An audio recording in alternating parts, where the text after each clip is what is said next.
And welcome to the Dynasty Hot Sauce Podcast. I'm Larry Monkey, and I'm here with Justin Rogers. What's up? Yeah!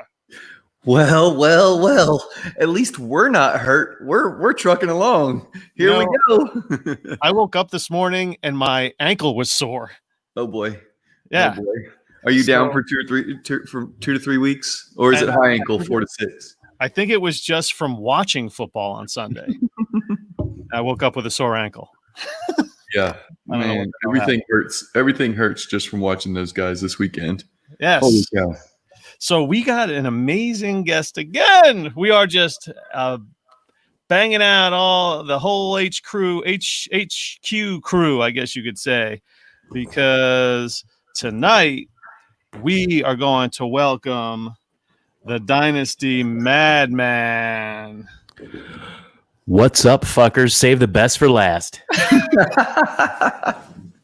Look at that. What's up, man?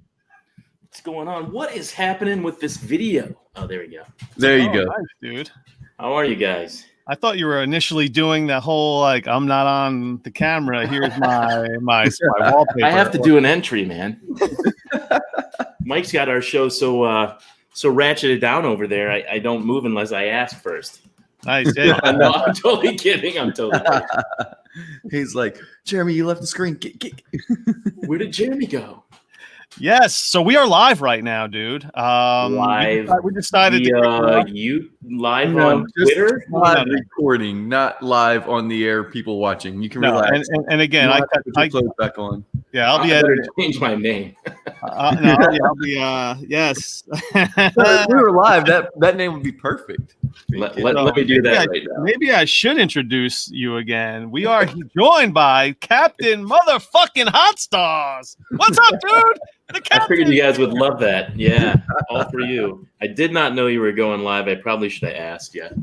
Yeah. No. You know what? And I think the way things go today, there are a lot of shows that are live on YouTube, and that is a fair question to ask. But no, we do not go live on YouTube. If it's a Friday, Saturday, or a holiday type of thing, I feel like it's a special occasion, and maybe that's when you can go live because I see other nerds like us are sitting around at home doing nothing, and for a show to come on, you're just like, oh, cool. Like, and I'll get the random, I subscribe to everybody's YouTube page. So my phone will just blow up and it'll be like, oh, so-and-so's live. And I'll be like, oh, cool. Let me check out like 5 or 10 minutes. And there are times when I can actually sit down and participate in the chat. And that's always amazing. I wish I had more time for that stuff. I've noticed when I've tuned into those things that not a lot of people at any one time are viewing those. You know what I mean? It's something that maybe people can check out later after the recording, but the live streams, I guess you'd have to time it right and really know your audience, but it's tough to actually have people captured live in the flesh. For me, it's like, I'm already recording one night and I work 2 nights a week. So I can't really spend another night or two watching podcasts. I got to hang out with the wife or, I'll end up divorced. You said it. Yeah, you said it, man. Time is of the essence anymore. So this year has been crazy too. Really, I've been between work and I do the HQ. That's about it. That I've been. I don't do anything else. I haven't probably since May. Haven't really done anything else because I haven't had time. It's just right. I'd love to. Yeah. I'd love to do this stuff, more often. It's just tough to find time. We appreciate you taking that time out to hang out with us, man. I can't believe it's been so long. This is a long time coming. Thanks. I wanted to come on when you first started this thing, but I think you DM'd me at like 11 at night. I'm like, Larry has been known to do that every once in a while. Yeah. The group chat and HQ1 Twitter chat that we have where he would just randomly, come on. Let's record. Who's awake? Like, yep. Fired up. Yeah. No. Yeah. Stuff, it's sometimes you just you have that ball of energy and you're ready to just expound on the whole world with all of your knowledge of that you get when you've had 12 Guinness or whatever. Right, exactly. Nice. I imagine that's what you did before you set your lineup against me in HQ1. I mean, pat yourself on the back. I mean, beating me to take the title in that. I mean, not just anybody. Yeah, trust me, anybody could do it. But I mean, congratulations to you for doing so. I didn't expect to be in that game. I thought Mike was going to beat me, but as luck would have it, Mike had a terrible game. Actually, a couple of bad ones in a row. He was lucky to win the one week, and then I know he was sore and mad that he lost to me, but I shouldn't have even been in the title game. So I completely expected to lose. All those guys in that league gave their best players to you. I was looking back at the trades. I'm like, what the? I didn't help this guy win. I don't think I traded with him. I don't think you did, actually. Yeah. No, man. You're tough. You're a tough cookie, man, in the trading department. What is your philosophy when it comes to trades? I mean, I've gotten into that before. I know what I want, all right? And I know what I want to trade for. So if I'm going after someone, a specific player generally, or a specific position, a player of a particular caliber, let's say wide receiver 1, running back 1, I know how to get that and make that happen if that's what I want. But a lot of times, I get the guys that I want on my team. And this is much different than my co-host. Mike goes into it, win now. I mean, it's pretty... I think he'd still crush it in a redraft league, right? It's probably why he's doing better than me in slightly in the Scott Fish Bowl. He's about, I'm going to win now, worry about later. But I think he can balance both. Shane's kind of the opposite. He wants to get all the players he wants, a lot of rookies, a lot of draft picks. I try to get a youthful package in a startup where in a profile, a tier, what do I want to say?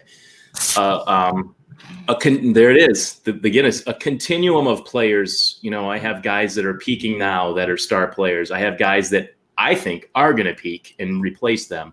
And then I have younger guys that I might like that are easier to acquire. But I really go for players that I think are going to be good players. And I come out of drafts not really needing or wanting much usually. I mean, you always need something or want to boost a position. I don't feel the need to trade just for the sake of trading. I enjoy it. It's fun. But for me, it's just one sort of tool to use in building a team. I've taken over orphans, and that's where I've had the most fun trading picks and Devy players to build a team, and it's been a challenge. But I don't want to go or come out of a startup with such a shitty team that I feel like I have to trade it away already.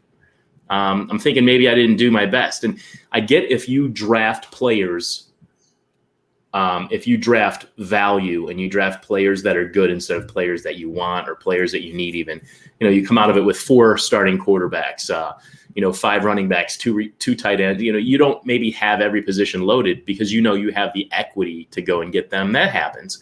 But I just feel like I have players that I want on my team and I don't feel the need to trade them away and, tinker so much. I tinker a little. And when I get offers from you guys, if it isn't something that, excites me, then I don't feel a need to really barter around. But having 60 leagues makes it hard for me to do so. Next year, I promise not to have so many so I can trade with you cats a little more. Yeah. So with 60 leagues, I'd imagine you got hit pretty hard this weekend with some injuries. I think any league that really get you good? Or any leagues, any teams where you had most of these guys?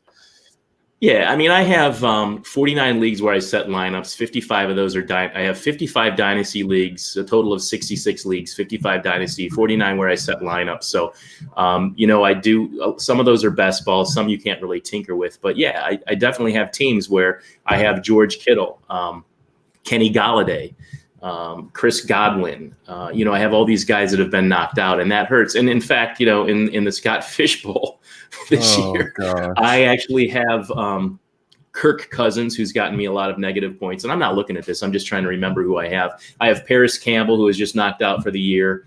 I think I have George Kittle in that, because I drafted him high, that was, knocked out. I have a lot of good players that I was relying on get knocked out, and then other players who are just so happen to be not doing shit early in the season, and it's just a perfect storm for not winning games. It's just too much to overcome to win a game. It's funny because I don't own Kirk Cousins anywhere, but in the Fish Bowl, did he get something like minus 19 or something? Yeah, like that? More than that. It was minus 19 point something. Yeah, and I didn't look at exactly what it was, but it was more than 19 points. And going in, he was considered one of the safer plays because of his efficiency. Yeah, he just really took a shit this past weekend.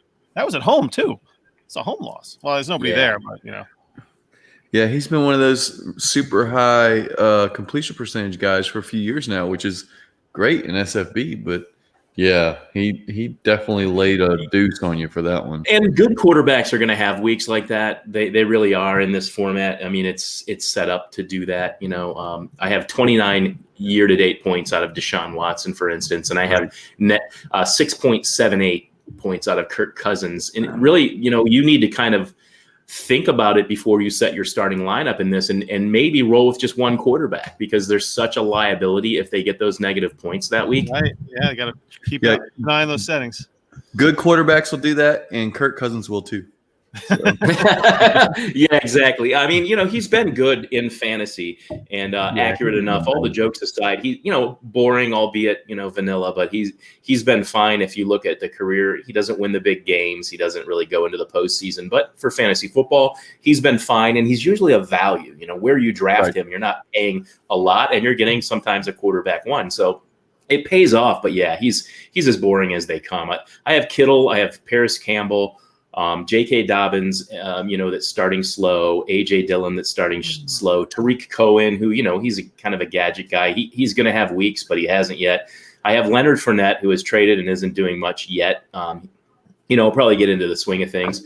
Kareem Hunt. And I drafted all these guys not putting a premium on them at all. I have Anthony McFarland, who isn't being used by the Steelers yet. Kerryon Johnson, who I guess doesn't even play for Detroit anymore. I don't like him, but I thought, he's probably going to get some work. First, second down back, he's decent, pretty good back, but so far no go. And my wide receivers normally don't suck, but I have Stephon Diggs, Kenny Galladay, Michael Gallup, Paris Campbell, who I expected a lot of this year. I got him, low enough where I didn't pay a premium for him. Hunter Renfrow, I expected he might be a good PPR guy in this. John Ross took a flyer. Don't like him, but I thought, let's see in Cincinnati with Joe Burrow if he can become something. Started out strong last year. Yep. And then I have George Kittle, and as backup tight ends, I have Austin Hooper and Nick Boyle. Boyle, as you know, is a great blocking tight end. Can catch, but he's literally on the field for 90% of the Ravens plays because he's such a great player, and so he's going to get some action. So he's a guy I like to have for bye weeks and stuff because he's usually always good for a few points and not a goose egg. But this is the perfect mix of shit players in the Scott Fish Bowl. Turns out, I mean, I have even the guys I took a shot on aren't doing shit. 3 points out of John Ross, 3 points out of Kenny Stills. Galladay's hurt, Campbell's hurt, Kittle's hurt, Cousins sucks. I mean, what are you going to do? I think it's funny. I don't ever really play the waiver wire hard in this league. I find that the leagues that I spend more money and more time on are the ones that I really get into. Love Scott Fish and the Scott Fish Bowl and what it stands for. I just don't know if this is a format that I'll ever be, a competitor in. It's just not really something that, that I can ever nail when he changes the scoring and stuff. I've had really bad luck all 4 or 5 years I've been in it, actually. Well, this is my first foray into SFB, and it's not going well for me. I took Drew Brees early, and thanks a lot, Drew Brees, for aging not so gracefully now. Cheers. I mean, that guy is. Oh, dude, he was the hot fishbowl quarterback too. Absolutely, everyone was like Drew Brees in the first. Yeah, man. Well, I went Kelsey, I think, at the 11, and then Drew Brees at the 202 or something like that, or whatever it was. Very good. And I thought, yeah, I'm good, And then I had, of course, Cortland Sutton.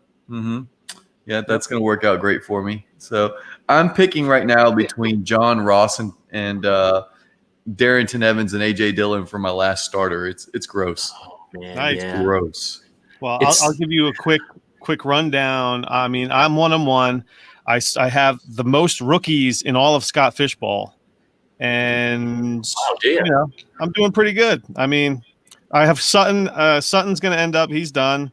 But then I have all these rookies. I picked up Mo Alley Cox. Yeah, baby. Right. I picked him up off waivers for free the other day. Like on Friday, I picked him up. I did not start him, but I did start Hockenson and Henry, who got me 30 points between the two of them. So yeah, and Mahomes, I had like I think I had the fourth pick. I had the 104, so I just took whoever was left for me, and it was Mahomes. Right. So I took Mahomes. Basically, you picked up Mo Alley Cox and missed his only decent game of the year. Oh, baby. We'll get into that. No, man. I think we're going to see big things from Mo Alley. Let's talk about – well, we don't have to talk about Priv. We covered too much of him last week when Sipes was on because we know how much he loves talking about Priv. Priv lover. Oh, my God. I think he wants to kiss him. Yeah, he would have his babies if he could. Yeah, well, real quick before you guys move on, I just wanted to tell you, whether you keep this in the show or not, I didn't have a bad draft, what I would consider a bad draft. I made some picks that, maybe I want back, but starting it out much like you did, with George Kittle and then Deshaun Watson, 111, George Kittle, 202, Deshaun Watson, and that's fine. Kittle got hurt. Watson's been fine. I'm happy with those two still. I was really happy at the time. Then I got Fournette and Galladay.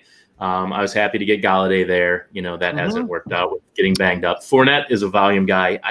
He's not a great running back. He doesn't break tackles. He just gets what's kind of in front of him. And, he's been okay. But the running backs were flying off the board, and I wanted to get a guy. He caught a lot of balls last year, too, Fournette. So I didn't know he was going to leave Jacksonville. But at any rate, then I got Cousins. Okay. Probably not the best pick there. But then Kareem Hunt at 602, which is going to be fine. Great. Yeah. Stephon Diggs at 711. Cortland Sutton, unfortunately, went right before my next pick. So I took Dobbins. I wanted another running back. And I know later in the season he's going to be good for me. I'm not worried. But just a couple of things, injuries and then picks I'd like to have back. I got Michael Gallup at 1002. I think that's great. Tariq Cohen at 1202. He hasn't done shit yet. Paris Campbell at 1311. IR, right? Then I took A.J. Dillon. I was just getting, like you, some rookie running backs. And then I just filled in the gaps, going for players that were like high risk, maybe high reward, like Kenny Stills. Who knows? There's a couple of iffy receivers in Houston. And if he were to become a starter, he can play multitude of positions. I know he's kind of all over the place. I don't know if the team loves him anymore, but he can play inside, outside. He can play the slot, and he's a fast, decent athlete. I'm like, there are worse wide receiver threes that could become better than that on their teams. That hasn't worked out. John Ross, I don't own John Ross anywhere, and I never will again. Anthony McFarland, Hunter Renfrow. I mean, it's not terrible. I got guys that have a chance. It's just nobody's done a damn thing so far. It's really sad. Anyway, it's unfortunate. But speaking of really sad, why don't we give an update to the hot sauce eliminator there? Well, yeah, that's a great idea because the Fantasy Cares Eliminators, the hashtag FCE Eliminator hot sauce edition, the hot sauce eliminator. That's the lead up to the fishbowl. Is you have your eliminators that kick right off. 17 teams, crazy, similar points. Similar settings to the fishbowl. I mean, the big one here is, and I want to talk about this for a second, because Ryan McDowell, when we had him on as a guest, he kind of poo-pooed the whole tight end, drafting a tight end. He kind of punted tight end. And in these eliminators, I don't know, Madman, if you are in any of these outside of the HQ one, the tight end, 3 points for a first down. Like it's a 0.5 catch. And a point, I don't know what it is. It's 0.5 for a first down. I don't remember the break. Yes, exactly. It ends up being 3 points. Your tight end catches a first down is 3 points. That not including the yards. I knew it was first down premium. I couldn't remember how many points it was. Yeah, so I don't know what the breakdown is specifically, but if you catch a first down, it's 3 points, not including the yards. So I loaded up on tight ends. I think that's smart. In all of my leagues, and we had McDowell on, and he was and I'm in the Ryan McDowell eliminator, so we were talking about it. And what was fascinating to me was he didn't even take a tight end till like the 9th round, and he only took one, and it was Dallas Goedert, and that was it. I see teams that don't have quarterbacks, that don't have tight ends, because and unfortunately, I see teams that have one defense, which I think is always stupid in these. I think you kind of have to have a couple defenses. just because they score more points than I think people realize. Oh, team defense, I don't want to do that. I play Dynasty, but honestly, they do pretty well in this format. At least they did, in previous seasons anyway. Right. Yeah. So go ahead. I had a pretty decent week, and it was carried by defense and tight end. Mm-hmm. Higbee, Kelsey, and Waller. Y'all, the lowest. lowest. What'd they get you? 170 points? What'd they get you? The lowest of those three was 36.9 from Higbee. Damn, that's awesome, man. That's a week, buddy. That's a hell of a week. Damn. Right. So I went heavy tight end on pretty much all my leagues, and I'm crushing all my eliminators. And I'm starting a minimum of 3 tight ends, and they're all coming up. They're like 20. All you see is just 20s at all these. You were guys. smart. I'm surprised that so many people punted that. The thing for me is, I rarely ever punt tight ends. I mean, I have before, and I feel like I've always paid for that. I almost always come out of the first few rounds with one of the better tight ends, one of the top 5 players. Let's say maybe the first 2 rounds, you'll see most of my rosters. I have like Kelsey or Kittle, Kelsey and Kittle, Kelsey Andrews. I just think that at a position like that, where the difference between, well, first of all, we're a lot deeper at tight end than we've ever been. There, are a lot more good tight ends that are being used in offenses, but I mean, before the recent past, I always wanted one because of the difference that it gives you. It's so easy to just plug in Kelsey and Kittle on a team, and I never complain about those rosters. It's way easier to find a wide receiver, even a running back, to plug in than it is to get a good running back and wide receiver than it is to get a good tight end. It's harder. You pay more for it, especially in premium leagues. I think you should never punt tight end in most of the kinds of leagues we play in, even with the flexible starting lineups. I think it gives you a real edge in these leagues, and good for you guys. I can't believe McDowell came on and said he only has Goddard. I wonder how he's doing in that elimination. Oh well, he justified it, and he did. I mean, if there was anyone that did research on these eliminators, it was Ryan. If you go back and listen to our McDowell episode, we really had a nice segment where we just got into these eliminators, and he was all the amount of research he did. He pulled up every winning eliminator team because he has access to all that data. Yeah, he sure does. He pulled up all of the. He was explaining it to us in detail, and it was amazing. It was unbelievable. He really was. Go ahead. It made me feel kind of bad. Like I had like 4 tight ends, and he was like, most of the win. It was like they have 1 tight end. Yeah. And I was like, oh shit, did I fuck this up by drafting 4 or 5 tight ends or whatever I have in there? Like, no, I don't feel like I did after this week. Like, if you get the right tight ends, it's redundant. Yeah, if you get the better tight ends, I'd rather have them than the better wide receivers or running backs. That's what I meant. And so with this season is probably one of the deepest tight end seasons we've probably ever seen. Honestly, there's a dozen tight ends that are just you could kind of just set it and forget it with these guys. Yeah. But so Ryan's thought process was that, like Justin said, there weren't any winning eliminator teams last season that had more than 2 tight ends. Okay. But I don't think the scoring was the same last year. I mean, I know it was a heavy premium, but I don't think it was this heavy. I think it got a little heavier this year. Yeah, but regardless, right. So it was just – so what am I looking up, Justin? I'm on the McDowell eliminator page. The live scoring summary obviously is not the correct one. No, just go to scores. Sorry, I don't know. So we had a little faux pas where we have our little Fantasy Cares eliminator. We got the hot sauce eliminator Twitter group, and Larry goes in there and is announcing that Brian Hooten is gone. See you later, Hoot. Oh yeah. Wait a second. I'm looking at the scores, and Hoot snuck by like 1.6. So I'm like, wait a second. Who's gone then? Let me look at because I use the app. I use the Platinum app a lot. It's just I used to use that, man. Now and then I had an issue, and I used it for years. And I think starting last year it was. Now I just go to the web. It's a little much more of a pain in the ass, but as soon as you get to your landing page, it's easy. Right, and I actually on the web I have on my phone because I use my phone a lot.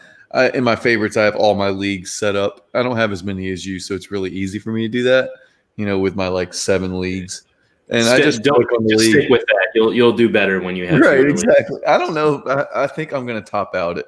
Yeah, I think I've got 10 or 11 this year total, and I'll probably top out around 15. Add a couple more, but I can click it directly to it. So then I'm like, well, shit. Now I got to go to this league and check on the MFL site to make sure. And sure enough, I pull it up, and it's got Patty Whalen. 24. Yeah, good old Pat. Hey, Pat Whalen. Yep. Sorry, Pat. This is but for you gone. He was our low. Wow. Down a toilet, baby. There you go down a toilet. You just got flushed down the toilet, Pat. So, buddy. Poor Pat. Thanks for listening. Hoot, you get to stick around for another week with your shitty team, but thanks Pat, for your $10, man. I love Hooten. Hooten's such a good guy. You guys might not know this, but needed a couple of people to do a live draft for my home league last summer. We had a couple of guys that couldn't do it live, and it's just a redraft league, so really anybody could be in it. So to keep it live, or to keep most of the people there, we had some guys fill in, and I reached out to Hooten like at the last minute. I'm like, hey, we need one more guy here in Ohio to come to this party, this barbecue, drink some beer, hang out, eat some food, and draft a team and be in our home league. And he's like, absolutely. He drives like the 2 hours. 2 hours. The 2 hours to my buddy's place.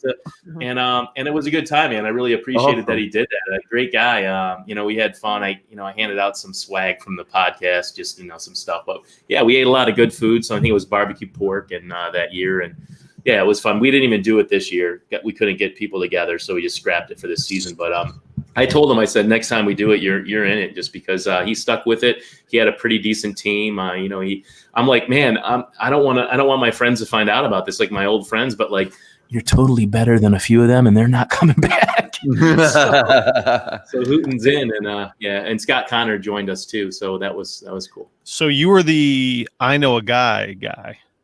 You were like, I got a guy. I got a guy. And so I hit I'm like, hey, man, you're in Ohio. And I know Springfield actually is only like from my house, less than an hour away. But from where we were, I think an hour and 45 minutes. And then he got caught in traffic. And he was a little late. But, I felt bad because it took him so long to get there. But, yeah, man, he had fun. We drafted like old school with the stickers on the board. And you walk up. And there's just something about that. I'll never stop enjoying that. Live, drinking beer, just you're under pressure to pick, and you got to write your name in if the player's not already there on the sticker. Go up and put it on the board. Nice. That's just never going to get old, man. Russ, I love the sticker on the board. Yeah, my home league turned into like a fucking whatever. That's a whole nother story. Not one that you want to tell right now. My home league used to be fun. It used to be super fun with this. I go way back, dude. I'd have the Playboys on the table. That's how old school I am, man. For the draft, Jeremy, 3 weeks ago, I think it was 3 weeks ago. Larry comes on the show and we're ready to record, and he's like, "Fuck, my home league just fell apart 10 minutes ago." Oh man, right before the show kicked off, like all these texts are flying in. I'm just blowing them off because I'm still I'm doing the show, and I brought on that passion that I have from like being involved in all that nonsense that occurs, all that annual drama with a home league, and and I'm the commissioner. It's always drama. Yeah, me too. So it just crumbled into the sea, and then boom, it was like record. So I was like, you emotional, huh? You should. Was that the night that you downed the 10 or 12 Guinness, or was that a different night? No, that actually. Go ahead. No, that was that weekend. No, the 12 Guinness that was the coming in hot draft. That was a coming in hot draft. That was a hot sauce draft. No, you're right, because you were sober that night because we were coming off a Labor Day weekend. That's what happened. Whoa, was that? Yeah. Yeah, because that was that weekend, and you were going to draft that week or whatever. And you're right. Yeah, Big Time was on that one. Yeah, he was coming off a little bit of a bender. So yes. I have not drank in 2 weeks. Man. I haven't drank. I haven't had a beer in 2 weeks, man. I haven't had a beer in 2 weeks. Yeah. Wow. Yeah. I mean, I'm more regular than that, but I tend to not go off the deep end much. I have in the past, and even on the podcast. But I usually don't. Which I is good. remember a couple of those podcasts. I'm just going to say. That's fantastic. Thanks for Mike editing. I don't even. I private messaged Mike and said, "Man, there's been a couple of those. Like, especially I know there was one like 4 or 5 months ago." And I messaged him. I was like, "Whoo, you got your work cut out for you on this one." Yeah, that was it. And honestly, I brought people on the show. He was so mad at me too, but he handled it pretty well. We ended up having a talk, but I don't even remember the one show. That's so yeah, never again. So I'm gonna like have one of those nights where I just get shit housed and we record and I'm excited for that night. I'm excited for that. Give me a heads up, man. We'll do it. Just complete. We'll do a brand new Blackout episode. Right. Where I have to listen to it the next day to find out what. Yeah, I gotta get one of those where I just have to find out the next day what I said. Okay, so can I bring this back because I have an important question I want to ask you two experts. Yeah, I'm an expert. Right, here we go. What the fuck is the Saquon Barkley owner to do in a dynasty league? Man. Trade him. Yes, but I have a couple ideas on this. Hey, let's go over your.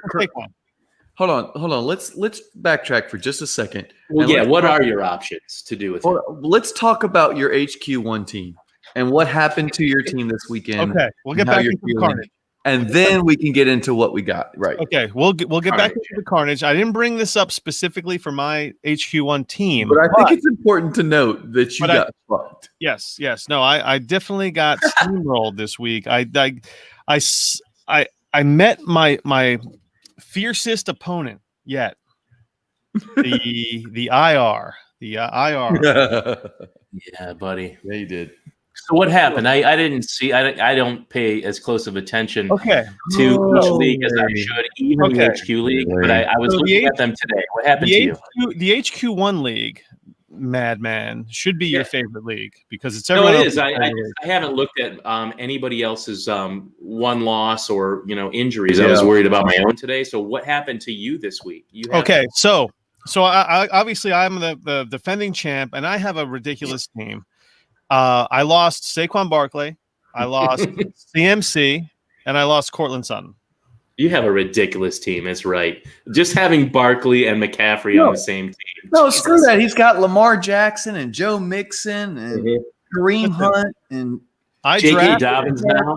Terry McLaurin. He's got all this youth and good running backs. It's stupid. I drafted CMC, Barkley, and Lamar. No, you didn't draft Barkley. Sure, I did. You traded for one of the two. I took him at 102. Okay, then you traded for CMC. I traded during the draft. I traded for CMC. Oh, okay. Gotcha. And you could blame Mr. Fantasy Timeline for that one. Dude, I blame everyone in the league for stacking your team. I don't think these guys understand. I don't think some of the guys in HQ1 understand that when you're trading, you have to consider who you're trading with. It's kind of like if you're the Cleveland Browns, and God, they suck. You don't trade with the fucking Baltimore Ravens. You don't try to help the Raven. If you say, things like that have happened. They've traded with the Steelers, but you don't trade with the best team around you and make them better. Well, you trade with someone else. Well, Madman, this is an interesting dialogue here. You don't trade with the best team. That's because the best teams are usually the most active, wouldn't you say, or no? No. I don't think the best teams are the most active. You're always giving something away to trade. It can be. Shane and I are super active. Both of our teams are shit. So there you go. There you go. Thank you for saying that. I didn't want to poke fun at Shane. And Larry, I know you've been active, and I think that sometimes it has to be the right kind of active. Just like I said, trading to trade. I don't get off on that.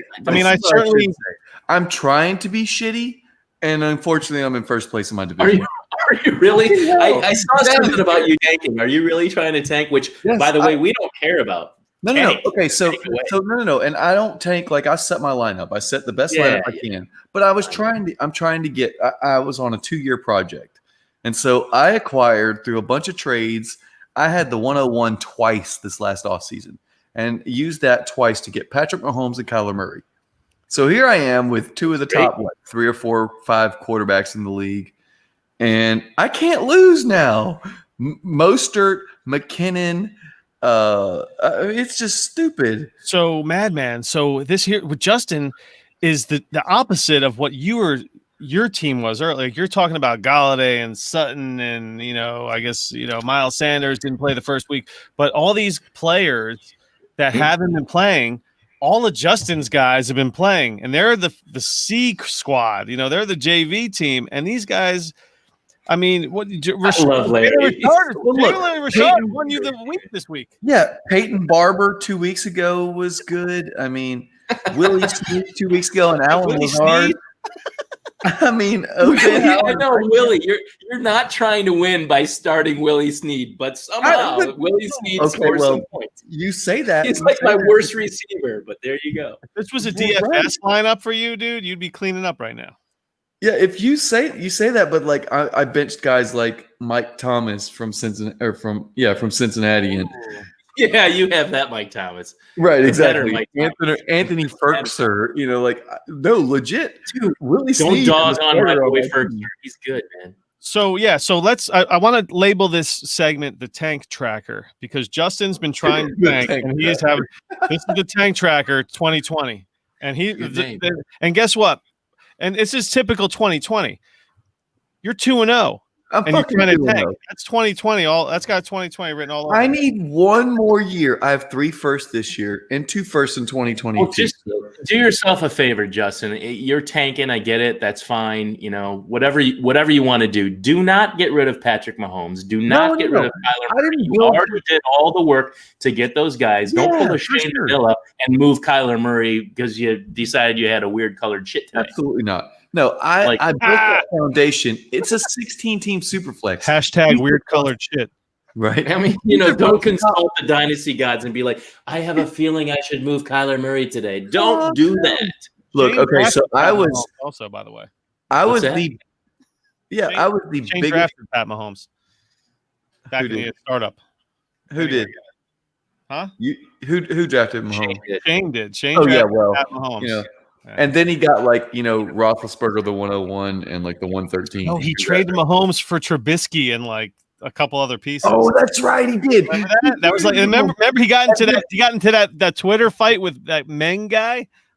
Yeah, I don't remember this, but that sounds like. And then Trubisky went 5 touchdowns the next week, and he started strutting a little bit. Shane was like, yeah. Well, that was 5 touchdowns. And he threw 5 the rest of the season. So don't trade Lazard. Do not, for the life of you, trade Patrick Mahomes or Kyler Murray because you're trying to build a base of players here. Trade all your running backs. I'm moving. I'll move all your tight ends too. Right. No, I send trade offers every time someone's good. I'll send trade offers out. And I thought I was going to move Mostert for a first after the first half of this week. I was like, oh yeah, he's worth last week. He got hurt. He was the only one that thought that. Well, no. All right, so Larry. No, man, you could have moved him if he hadn't gotten hurt. That's true. Let's be very honest, Larry. If he goes 25 plus 2 weeks in a row, someone's giving a first for him. I mean, there's no doubt about it. Maybe Alex. Alex, that guy? Yeah, maybe. Hey, he gave me a first for Rojo, so I need to move some players. There would have been somebody that would have given me a first. And I'm trying now. I'll package McKinnon and Mostert, which that's the starting running backs for San Fran throughout the season. I think it's a legit offer to kind of move. Now I'll be patient and wait. I'm not in a hurry. Yeah. No, just keep the thing that you run into when you have a team like that is you realize that you have a few aces and you're like, I know what I can get for these guys. I can get a haul for Mahomes. I can get a haul for Murray.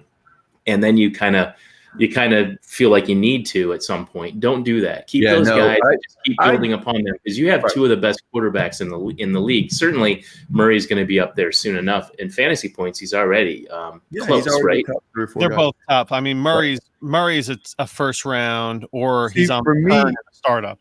For me, Murray was my QB3. So I know Dak and he can go back and forth. I was down on Watson, and I feel really good about that right now. The choice that I made there. So I'm very comfortable in my run. I have, I think Larry asked me last week, are you trading those guys? Not unless someone just blows the roof off. Right. No, you're not going some kind of crazy offer. No, I got no intention of moving those because I built that foundation knowing that if I could go one more year and lose some more damn games, and then I would be in a situation where I could build a really young, youthful stud team, So if I can get picks for all these players, I will gladly move them. I will, get a profit on these players like Roger. If they'll come to you as if you have Herschel Walker or Ricky Williams, you're going to move shit. Exactly. You're going to move to get a shit ton of stuff. That's fine. But the thing about a league like this, it really only takes you to go from a 12-teamer to a 16-teamer to really change to magnify the problems, to change the makeup of the league, to make things so tough. Like I was saying, Mike likes to go into it, I want to win now. In a 16-teamer, if you trade away your picks for players, sooner or later, that shit's going to catch up to you. And that's what I'm afraid of. It caught up to me last season, actually, already in the second season of this league, moving future picks. Future picks in a 16-teamer like this are so much more valuable than in a 12-teamer. Right. And that's the thing you have to remember. Pipes last week was saying, maybe you should try and go for it with this team. It's not sustainable. Like, it's literally not sustainable. When I'm starting Jerick McKinnon and Willie Snead and, Jalen Richard, it's not going to be – I can't continue winning. You probably can't sustain it because those players aren't reliable. No, exactly. You could go for a few weeks and maybe win and be 4-0 or something, 5-0, and then but then you ultimately screw yourself in the long game because you don't get the picks higher. Yeah, exactly. I have to be realistic and not be like, oh well, I'm just going to go for it. I have these 5 firsts over the next 2 years. Let me trade them for a bunch of players, and then I end up giving myself a very short-term window where if I don't win it, I've put my team back in the same situation where I'm having to trade those 2 quarterbacks, and I don't want to have to do that. Not without getting something significant. I don't want it to start. Yeah, I don't want to be forced to rebuild this team simply because I got impatient. Like, I'm a very patient person. It's not a ton of leagues, but I'm in enough leagues that I can rebuild 2 or 3 of them. That's what I'm doing right now. I'm rebuilding patience. 3 of them. And it's fun. You need to, in your position, to have patience. I in my position, need to figure out some way to either compete or not, because I don't want to finish in the middle of the pack. That's the worst thing. Like, you should have traded your assets away and gotten picks or something. You shouldn't finish as the 500 team in your league. You did something wrong. You didn't plan ahead or whatever. And I'm kind of getting to that point where I don't have enough good players that I need to consider that. That's where I was after year 1, where I had Derek Carr and Ben Roethlisberger and Odell, and I had a pretty good roster, but it wasn't good enough to be a winner because I didn't have the running back strength that everybody needs. And I was like, oh shit, if I try to ride this out, I'm going to be in a terrible situation. So I just started selling last offseason and I sold everybody. And it worked out very well in my favor, to be completely honest with you. I mean, going from Derek Carr and Ben Roethlisberger to Patrick Mahomes and Kyler Murray is just stupid, And I had acquired at one point I had Mitch Trubisky, and at one point I had Matthew Stafford because I made some trades. And so I got extra picks and players from those guys. So it's a process. And the whole trading thing, you were saying you don't like to tinker. I love to tinker. I like to, at the bottom of my roster, right. I like to tinker in the churning over sort of the bottom, the bottom part of the roster and always improving it and, getting rid of players that aren't going to be on your roster next year anyway, and always kind of improving your bench. No, I like to do that, and I do like to trade. I don't find the need. I see trades sometimes where they're so balanced. I'm like, why even move your guys? Because at some point the law of averages is just going to kick your ass. Like, just hold on to everybody you have. Look at a few players that you don't enjoy, you don't want, you don't think highly of. Maybe try to package something to make a deal. I'm just different about it. And the guys pick on me. Like, you just can't decide sometimes, you overanalyze trades. I mean, I have done that. Definitely overanalyze something. But the bottom line it comes down to for me is that the offer really wasn't, substantial enough. I know, like I said, I know what I want. If somebody sends me an offer right now and I see it, I'm like, well, hell yeah, click. I'll accept it. I'm not going to, even ask for more. I'm fine with a mutual trade. I send you what you want. You give me what I want. It doesn't have to be something where I consider it's a profit. It's different. So Jeremy, we are in the Yikes Auction League that was a startup last year. I have a shitty team in that I took over, and it's just gotten not any better. Okay, so here's what I was going to ask you. You have Zeke. What would you consider moving him for Saquon at this point? And getting Saquon plus? Yeah. Dude, it would have to be Saquon plus something that I absolutely, relish having, because I already go into this thinking, I kid you not, guys, and I know you were going to ask about Saquon Barkley today, and I wouldn't necessarily tweet this out because I don't want everybody coming out of the woodwork and slamming, the Twitter. But I already like Ezekiel Elliott better than Saquon Barkley. Okay, I'm not lying to you guys. I already have him ranked higher than Saquon Barkley. See, I'm fine with that, honestly. I really do. What you get out of Zeke is very consistent production, and he's always around. He really doesn't get bad injuries either. He's a little badass. He's good at just about everything. He's not as good in the passing game as Saquon Barkley, but he's better than Barkley between the tackles, short yardage. He's really a better running back, like a runner, as a guy getting banged around and pinballed in there than Saquon Barkley is. Saquon Barkley is an elite athlete. Bad. I mean, the man is bad. He's super strong. We all know that. He is not quite as good at running the football on the football field for an NFL team as Ezekiel Elliott. He is great in the passing game, near elite in the passing game. I would prefer to have a guy like Ezekiel Elliott that is a 3-down back, and that on the Dallas Cowboys. I want that running back. I am a Zeke owner, and he's great when he's great, but when he grabs somebody's tits somewhere, then you're like, oh, I'm sure I've done it before. Why do I own Zeke? In college, but why didn't I get rid of him? When he's at well, look, I'll be honest with you. I'm fine with Jeremy keeping Saquon. I mean, keeping Zeke or trading him, because the guy who has Saquon, I have both of their firsts, and between the three of us, 1, 2, and I'm third worst in the league right now. So I accidentally won. I'm looking at it now. I will trade Ezekiel Elliott because my team is one of those teams. I mean, I took it on. I didn't care. It was fun for me. I tinkered, but what happened was I didn't spend enough time tinkering with the details. I didn't spend enough time tinkering. I didn't spend enough time looking at how much money I needed for auction players. I really kind of screwed the pooch on it to start last year. I fixed it a little bit. And I have some decent players, but I don't have enough players to even compete. So I would move the package for picks and stuff that would give me a chance to better my overall team, because I'm lacking at many positions, and he's my ace in the hole. In this case, it might make sense for me to move him. You have to move my team in the long run. Yeah, I probably do. If your team sucks, you have to move Zeke now, because why would you? Especially now that there's a demand for running backs. Well, why would you ruin? I mean, what's Zeke going to do for you other than spoil a better draft pick for you? Well, that's to be fair. I have Jeremy's draft pick, so I'll tell you what. And the thread on GroupMe, and I don't go on there, and I'll go in there and I'll tune in, and even though the guys are ripping me in that because I never chime in, it's hilarious. Like, I actually screenshotted a few of them and showed them to my wife, because they're like, hey, I guess Madman's no longer here. All right, well, anyways, I set up a virtual funeral for Madman. Like, there's this that happening now. Okay, so that is one of my favorite league chats, because the guys are funny.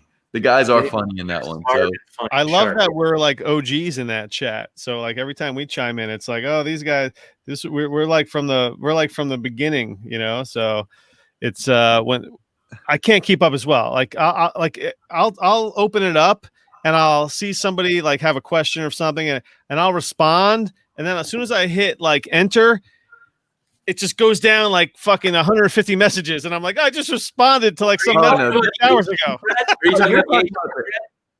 You're talking about HQ's GroupMe, the Patreon GroupMe. No, we're talking about our league. We're talking about our league GroupMe, where in this particular league, these guys dog Madman because It's like rest in peace, Madman. It's funny. I mean, I didn't tune in for like a week, and at one point they're like, "Well, I reached out to Madman, he didn't get back to me, so we're gonna replace him. I guess damn it, I guess I'm gonna have to replace him." And then they're like setting up a virtual funeral for me, and like, that guy didn't want any piece of me this year anyway. His team sucks, and I'm gonna kick everybody's ass. I mean, it's hilarious. But what Larry just said about the HQ thread is exactly how Mike and I talk about it. I'm working during the day, all these meetings. I go to tune in and I'll say something, and then you're interrupting something that's already going on. And then I'll look back later and there's 350 messages, and I read the first, I'm like, and I never get a chance to actually interact because it's so fast. Like I got something to add. I got some, whatever. I've learned just to hit the scroll to the bottom button and then just start from there. And if I want to jump in the conversation, because for a while I could get in there, but now it's like, well, it's taking on a life of its own. So I just kick back and relax. I'll pop in every now and again, but I mean, in the early days when it was just us, kind of just like jibber jabbering, that was cool. And now it's just like this entire. Now I'll pop in. Like I said, I'll pop in every now and again. I'll be like, Justin, look, like we ain't had a good Justin Scott Connor like fucking. We've not in a while. That's we haven't had one of those like Justin and Scott will get on some topic and they'll just go after each other for like a solid like 30 minutes. Really That's awesome. I love when people get pushback. I love Scott Connor. He's a part of Off the Rails, which I haven't done since May. We recorded a couple things. I probably should have edited and gotten them out, but I'm still waiting for my invitation, man. Yeah, we'll get you on there. I really don't have time right now, but Scott's great. But it's funny when people, you sometimes have to put everybody in their place. Every once in a while you just have to check them. But I wanted to, at some point when you stop recording this, I wanted to ask you guys something, but it's nothing.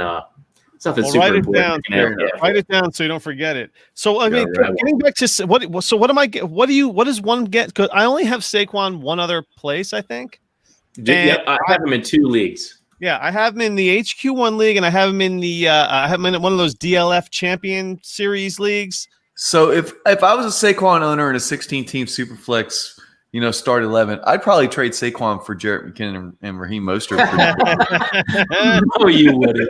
How about a 12-team? How about a 12-team? This is in a standard 12-team sort of dynasty league. I think at this point, I mean, you're adding to Saquon to get to JT, probably to get to Jonathan Taylor. Interesting. I think that's really where you're at. Not because I would do that on paper, Saquon is still a top 4 or 5 running back. Saquon plus for JT. Right. But at this point, you're talking about every Saquon owner felt they were a contender. Otherwise, they had already moved Saquon. So, that does nothing for you. And everyone that's trading for Saquon, they're not trying to take a loss on this at this point. They know the Saquon owner is in a situation where they're going to have to pay. Do you want to hear my Saquon theory in terms of how to get rid of him, and no one's going to want to hear it?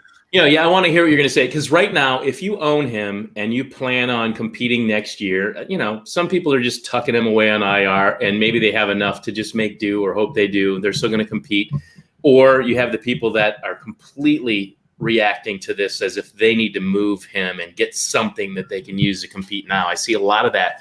What would you do, or what's your advice to people? I would say, here's the deal. So if you listen to up here, so I'm in the Northeast, so I'm in Saquon Barkley territory, and there's a lot, everybody wants to chime in about it. Mike Tannenbaum, who is former, he's a big wig in the executive area in terms of NFL. Yeah, sure. Long time. Former GM, blah, blah, blah, salary cap guy. Anyway, he's saying that this is a 2-year injury. What happened to Saquon? Like a 2-year rehab. Like he'll come back next year, but he won't be Saquon for 2 years. So, see, I don't put a lot of faith in that because everyone's different. Do you guys remember the Adrian Peterson, Jamal Charles year? Well, I was just about to bring up Peterson. My God, Peterson and Frank Gore are different. Peterson came back and ran 2,000 yards off of an ACL. Right. The year that so Charles and Peterson tore their ACL the same year. The next year, I got them in a league, and I went undefeated the regular season because of them. It was stupid because they dropped in the draft because people, were afraid of the injury. Right. It's impossible to say, okay, well, they're going to get hurt. Not everyone is Darius Geis. Not everyone is going to have, supplemental injuries and things like that. That soft tissue stuff too on top of it. Like an ACL, you can't really say, hey, Justin's going to get an ACL injury, but Larry's not. It's something you get hit a certain way and you tear it. But if nothing else is damaged, it's amazing what happens in the rehab for these guys. I mean, you're talking about guys that are, first of all, way more athletic than average. They're in perfect physical condition, the best condition of their life. They're at peak lifetime, health. And then they have something like that and they get the best treatment, the best surgery, the best care, and then they come back. You're not talking about an Achilles, with an ACL, but not all these backs at the same time are Adrian Peterson or Frank Gore, who had both legs totally destroyed. Yeah. And that guy, I mean, he looks younger than my kids. I mean, he just. Yeah. So what I would say is, listen, if you want to get rid of him, that's a knee-jerk reaction. Like, God, I don't want to sit on this guy all year. Blah blah blah. Pay attention to the doctor reports because there's going to be a bunch of them. Pay attention to the doctors.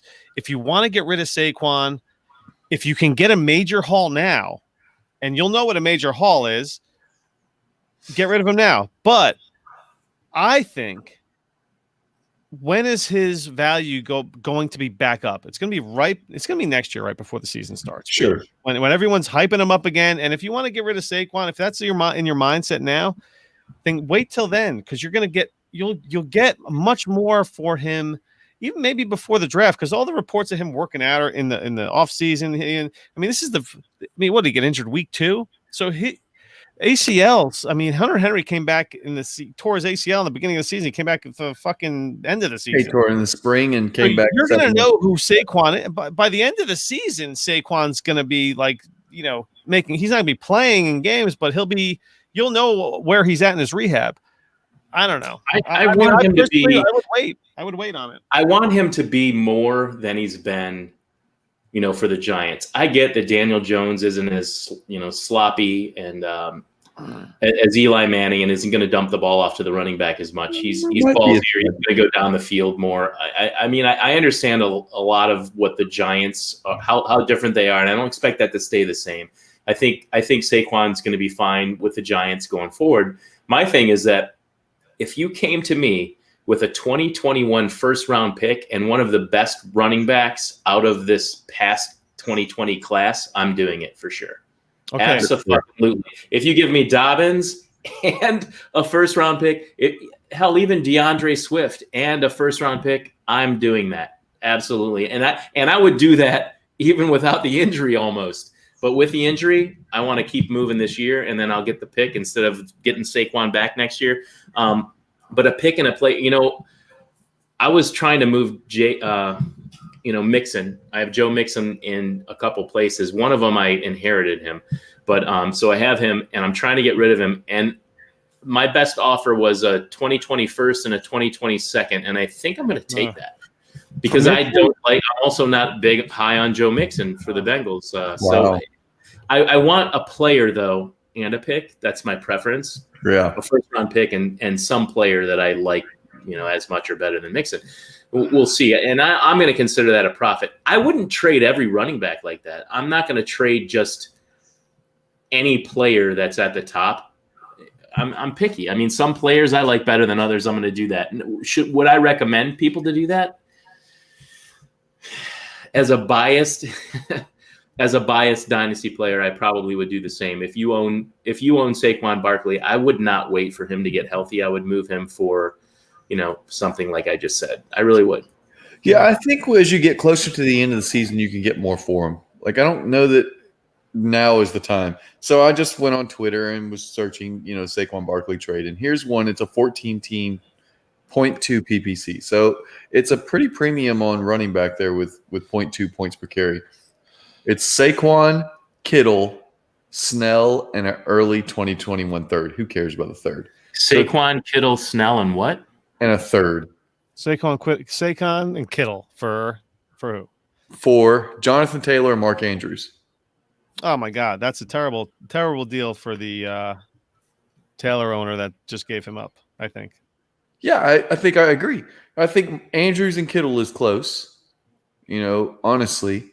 Yes. I mean, I like Kittle more, but I don't think it's a huge separation. And Taylor right now is got to be better. It got to be worth more than Barkley in season where you're trying to score points. I mean, if you're a rebuild, so this is where I assume this guy is. You've got Jonathan Taylor, so you probably had a very early pick. What is getting 2 years older with a similar production profile? What does that get you? And you're talking Andrews to Kittle because Kittle's 2 years older than Andrews. Right. Yeah. Right. So you're losing age on a team. I don't get it. That kind of thing doesn't make a whole lot of sense to me. 26 and 24 at tight end, though. These guys play into their 30s. Right. Travis Kelce's 30, and dude doesn't look 30 to me. I'm just saying these guys play at an elite level longer than wide receivers do typically. I mean, the good ones like Witten has done. We saw how long P-Riv had his tight end of a generation. Atlanta had Gonzalez forever. I mean, those guys seem to play longer at an elite level. 26 though, as a receiver, 26 to 29. His peak years for them. So Kittle's right now, let's say in his prime. Mark Andrews just ahead of his prime, already playing. I don't have a problem somebody moving Andrews and for Kittle for Andrews. My question is why? Because they're both like sort of top 5 tight ends. Andrews a couple years younger. I mean, Kittle. If you like one player better, I get it, but they're so close that that's almost like a wash. So if you remove those two from the equation and just say that it's an even. If you just assume that it's kind of an even lateral move for those two and delete them from that equation, what are we left with? Yeah, and then you're getting Saquon, Snell, and a third for Jonathan Taylor. That doesn't do it for me. Snell and the third, irrelevant. So it's basically Taylor. Saquon or Taylor, and I want Taylor. Yeah. Yep. I'm on the DLF Trade Finder. Saquon. Yeah, I was on that too for Saquon trades before the show started. So there are 3 trades that have taken place in a Superflex since the injury. Barkley for Daniel Jones and Amari Cooper. Barkley and Jacobs straight up. Oof. Barkley and Sanders and Lockett. Man. Are you taking the other side in every? Are you taking the other side in every trade? Okay, so what was that first one? Because the Jacobs, I'd rather have Jacobs than Barkley right now. Wow. Yeah, Jones and Amari Cooper. Daniel Jones and Amari Cooper. Well, that's a super flex league, right? It's kind of hard to equate that because you're getting maybe San Francisco 49ers, they don't have any quarterbacks. Well, they gave up Jones. So maybe the Panthers in this trade that acquired Jones and a Cooper, maybe they desperately need that second quarterback. So in that case, I can understand. It's all the vacuum stuff. I am not a Daniel Jones believer, much like I'm not a Drew Lock believer. Those two guys for me, I could give a shit about them. Daniel Jones, I don't think they're quarterbacks in the league in 3 or 4 years. Like, I don't think they're very good. Well, I mean, you think he would? I mean, you think Daniel Jones has had a rough go of it so far? Wait till he's got Wayne Gallman and fucking Devontae Freeman and Dion Lewis, right? Yeah, exactly. Lewis. Those 3 guys. Yeah, Freeman's a good running back. He's just aged, obviously. Okay. He's a capable running back still at his age. He's not great. Obviously, there's a big hit to that offense, but I think maybe his better days are behind him. But I think that helps that offense. I think it's a pretty lateral move between Lewis and Freeman. They're both good receiving backs who suck at running the ball. I mean, Freeman Freeman is washed between the tackles, so I don't know what that does for them as far as signing him goes. Gallman's not a big back, so they don't really have anybody for between the tackles. Even though Gallman makes sense as a runner, he's not that big. The one trade I see here, Barkley for Sanders and Lockett. The Sanders and the guy who got Sanders, the owner, that got Sanders and Lockett. They're like, that's going to help me win a title this year. Dude, I would give Barkley. So I might have done Sanders and Lockett. I might have given Saquon for Sanders and Lockett when Saquon was healthy, much less injured. I can't believe that he scored that deal. That's a haul. I think it's a good return. Honestly, really if you're, return. especially if you're trying to. Yeah, I feel like you picked up right where you left off. Exactly. The next one, Derrick Henry and Marquise Brown for Saquon Barkley. That was after. That was prior injury. That was before the injury. Yeah, that was. Oh, okay. So that makes sense. But that's kind of on par with Henry and Marquise Brown is pretty on par with Sanders and Lockett. And that guy got Sanders and Lockett post-injury. That is a serious haul. Yeah, it was after the injury. 21. I'd be totally happy to have. That was a knee-jerk reaction right there. Then, yeah, I think that was before the diagnosis. Perhaps, maybe it was. Who cares? And the Jacobs Barkley deal, I wonder, after the injury, giving up Josh Jacobs for Saquon Barkley. Why is that guy doing that? Why is that owner doing that? You think, especially when you see Josh Jacobs' pass game roll now. I mean, it's certainly expanded from arguably the best running back in this class. I mean, it might take some time or whatever, but if you look at the entire picture, most people had Josh Jacobs at the top of their board of running backs before the NFL draft. A little bit changed after the NFL draft. He still went to an ideal spot to get offensive line. Okay, CEH went to the Chiefs, and we double count how awesome that is for him. He's mostly going to be used. Yeah, he's been running the ball, but he was really drafted for his prowess as a pass catcher. That's why they chose him. That's why they drafted him. That's why they wanted him, and he's there. Long term, Jacobs may still be the best running back in this class, and you just gave up Barkley for him this season. I just wonder why those two made that trade. I'd like to know. And other people are talking the same talk. Why do you guys think that this owner gave up Jacobs to get Barkley? I think he must think that there's a big teardrop between Barkley and Jacobs, and he doesn't believe in him, and he wants to improve his team long term. I don't know that he achieved that, because I don't think that if right now, Jacobs has 9 targets through 2 games, 6 and 3, but he also has like 32 carries or something. I mean, the guy is just dominating touches. He also sees 52. Sorry, no, I didn't mean 32. 52 carries. Yeah. I was going to say 32. I think he had more than that. Yeah, I didn't know the number, but yeah, 52 sounds more right. 52 carries and 9 targets for 7 catches. So 2 games, he's got over 60 touches of the football in plays, not to mention the percentage he's on the field. Crazy. That's pretty good for a rookie running back in his first 2 games. Well, Jacobs is in his second year, but I mean, Barkley has. Oh, you're talking about Jacobs. I'm sorry. I apologize. No, Barkley was he was a top 5 startup pick before he even played it down. Yep. And then he was the consensus, RB1 last year. So before he had dealt with all the injuries, and then this year. So I mean, clearly that guy either is he might be a Giants fan, number one, or he believes in that Barkley, whatever he had in the beginning before he was dealing with all this crap. And the guy might be in rebuild mode. Who knows?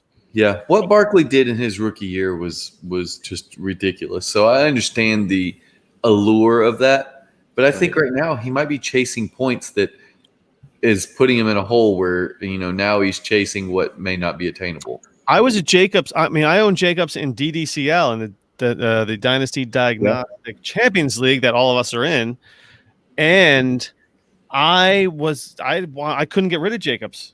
Over the summer, no one wanted him. I was trying to get Jacobs. So yeah, because everybody was talking about how he was going to be replaced. They're not using him in the passing game, and the thing that Gruden's not going to use him in the passing game. Right. Everybody was talking about how they wanted Jacobs to be used more in the passing game because of his efficiency, and he's just freaking good at it. Why did they just assume that Gruden wasn't going to use him more in the passing game? Is Gruden an idiot? Yeah, and they made the assumption that Gruden wouldn't give him more passing game reps. They did. They all just came to that conclusion. Right. So I couldn't get rid of Josh Jacobs all offseason, so I still have him, and he's killing it right now. Yeah, I don't love that running back, but he's doing well. And my thing is, I think I'm looking at a trade I'm trying to offer, and I got myself confused, but I'm trying to get Jonathan Taylor in some way with my two Saquon Barkleys that I own. I'm trying to get Jonathan Taylor, or like I said, another rookie running back, at the top there, and the top few backs, maybe with something else. And so far it's been quiet. But that's what I'm trying to do, is get Jonathan Taylor. I just made an offer, and that got shot down immediately. Actually, while we were just talking, I sent. It would have been Barkley and. It was This is a 2-point tight end premium. It was Barkley and Dalton Schultz for Taylor, and he shot it down right away. Yeah, that wasn't gonna get done. That wasn't gonna get done because basically it's Barkley for Taylor because no one believes. Yeah, but no one believes Dalton Schultz is actually going to be anything more than what he was this past week. I honestly think that Dalton Schultz is better than the guy he's replacing. I do. 30, maybe that doesn't happen. 30 points in this league. 30.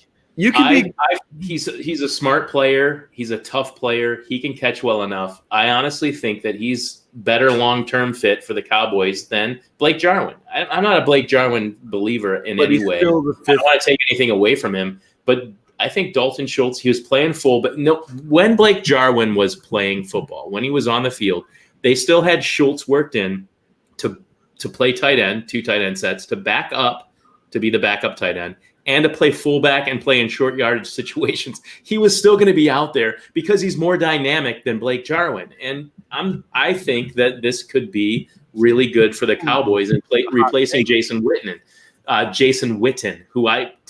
If you don't like Jason Witten, you don't like football. That guy, he would call plays from the tight end position. Right. Jesus God. He's like, the only issue with Schultz is do this. The only issue with that is quite the tongue twister for me after a few beers. The only issue with Schultz is he's the 5th option in the passing game. Yeah, they have so many options. You're right. If we're being very honest with ourselves, you still got Cooper, CeeDee Lamb, Gallup, and Zeke are all in front of. Sorry, you started that off with who? I heard CeeDee Lamb and Gallup. Did you say Cooper? I did say Cooper first because he has looked really good through 2 weeks. Isn't he gone after this year? Amari Cooper, isn't he gone after this year? I don't know. Probably. That's what everybody's saying, right? Because now they got Dalton Schultz to get those 10 targets a game. Right. Yeah. Not every game, but dude, that's amazing that he came in like that. And he's like, I need the ball. Give me the ball. Yes. So the DDCL, I made a trade today. Good for you. It was I wanted Mo Alley Cox, man. I liked what I saw. You wanted Mo Cox? When you need Cox, you want Mo Cox for Larry. I put out an APB. I said, how can I get Mo Cox? And you did it. Baby. Give me some Mo Cox. And I got my hands. Oh, geez. You got your hand on Mo Cox. Yep. I could not resist. 1.75 tight end premium. I got my two hands on Mo Cox for Gronk and Madman's buddy old Renfro. Not my buddy, man. I was just playing the angles. I actually like that for you. That could be the starting tight end there, and that's a great team to have a starting tight end. We know from past experience with that quarterback. And sorry, but the guy he's replacing, Andrew Luck liked him, used him, not a very good tight end. So and Gronk is done. And Renfro, dude, there's so many passing options on that team. I don't have a problem with you making this deal, especially in 1.75. Cox is definitely better than Gronk in this format. Yeah. What do you think, Justin? Yeah. Yeah. I don't believe in Mo Alley Cox. I don't think he's anything more than, he had the best game of his season yesterday or 2 days ago. We're recording on Tuesday. He absolutely had the best game that he's going to have this season. And I don't know that he's going to come anywhere close to that. He's that guy that catches 2 or 3 balls and one of them goes for a touchdown every 3rd or 4th week. You hope so. Yeah. That's what is he, like 6'13", 6'14"? He's like, really, I think he's like 6'8". But my gosh, the dude towers over people. He gets on the field and you're like, damn, he looks tall. He's a big fucker. Yeah, he is a big fucker. Exactly. Well, he's a huge bitch. That's what. That's dude, I know. The guy caught 5 or 6 targets for 111 yards. Priv, he loves dumping that off, man. He loves the tight end. This could be his new Gates instead of Cox. Instead of Gates, he's got Cox. Yeah, I don't hate that. Listen, we start, and I looked at it. So we start 10 players on a roster of what is it? 30. I'm just guessing. I'm not on that page. It's 28. It's 28. Mm-hmm. Okay, so if we were starting 11 or 12, I might be worried. But you basically traded 2 for 1 to upgrade a position, which you did. You upgraded your tight end position for sure. Absolutely. And I don't hate it because of that for sure. Yeah, I mean, I have a pretty stacked team, so I'm kind of just piling on. And this is another league that I kind of made a point that I didn't take advantage of the tight end premium during the draft, the startup. And once I realized midway through the season that, holy shit, you need tight ends in it 1.75 tight end premium. So I just started making moves and getting my hands on as many tight ends as I could. And so now I got a nice tight end crew. I think I got Hurst and Goddard and Henry, and now I got.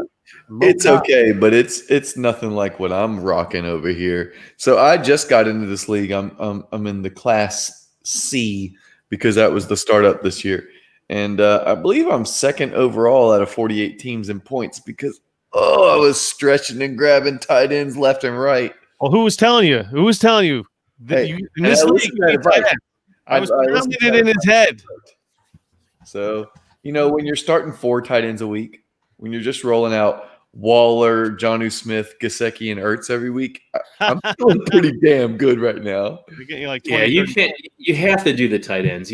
That's my favorite position to acquire on the waiver wire.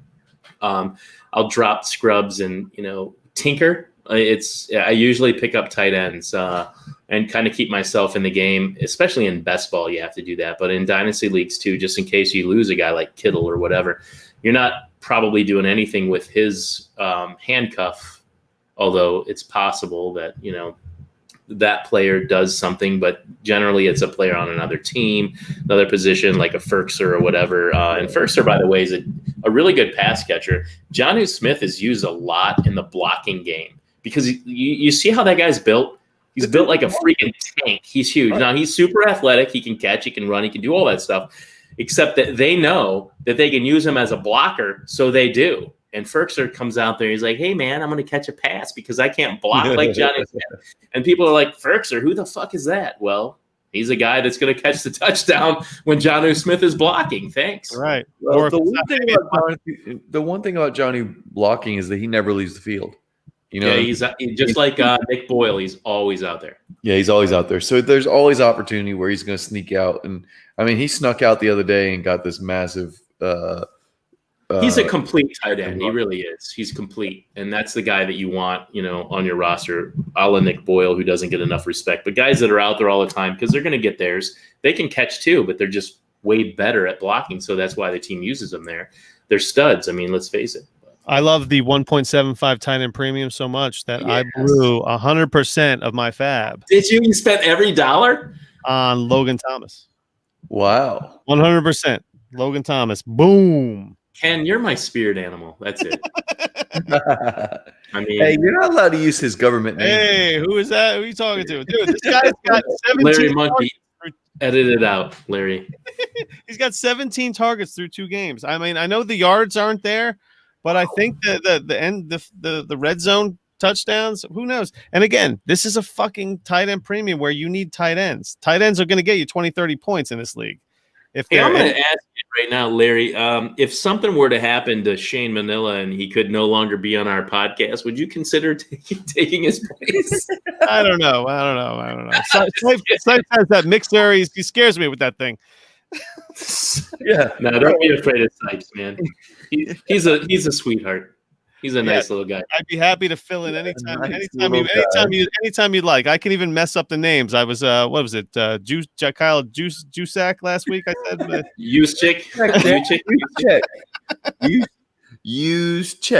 I remember one of the shows for the HQ. I was talking about the Browns, and I should know the Browns, right? That's my team, and I was like, Yeah, and then they brought in the fullback, and instead of saying Janovich, I said Yankovic.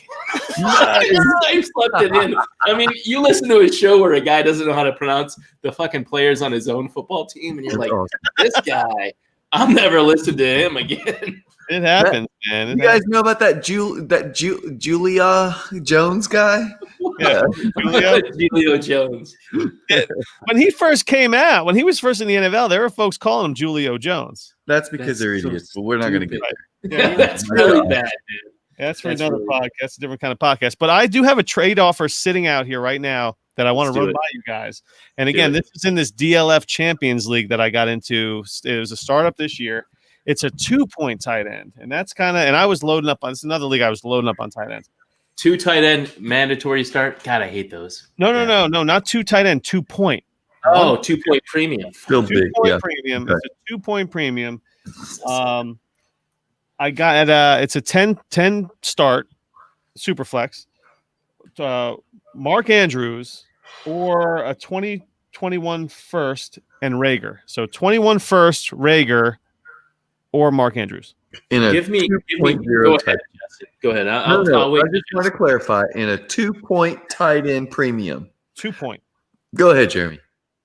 No, I wanted to know. Okay, so how many starters do you? How many players 10. do you start? Starting 10. Start 10 super flex. Mm-hmm. And how many? And as far as tight ends go, it doesn't really matter that much. Who do you have at tight end? Who do I have at tight end? That is a very good question. I have Mark Andrews. So yeah, I got that. Yeah. I also have the Champions Series. I have Mark Andrews. Just leave this blank so you can find it in the edit real quick. I know. I can't. I shouldn't talk. It'll be easier to find when I'm editing.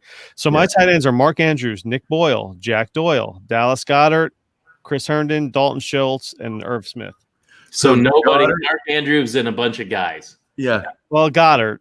I like Goddard. But yeah, I like Goddard a lot. He's no Zach Ertz, but I do like him. Yeah, and Herndon and Irv Smith are kind of like the same right now. They're not doing anything. Right, they're the cross your fingers and hoping something happens. Yeah, man. And the rest of those guys are garbage. I'm just saying, whatever. Right? Yeah. I mean, you're just loading. You start 10. I love Rager. Like I thought he was the best wide receiver in this class. Hopefully, he gets to that point with Carson Wentz. I mean, Jalen Hurts probably is going to be starter there.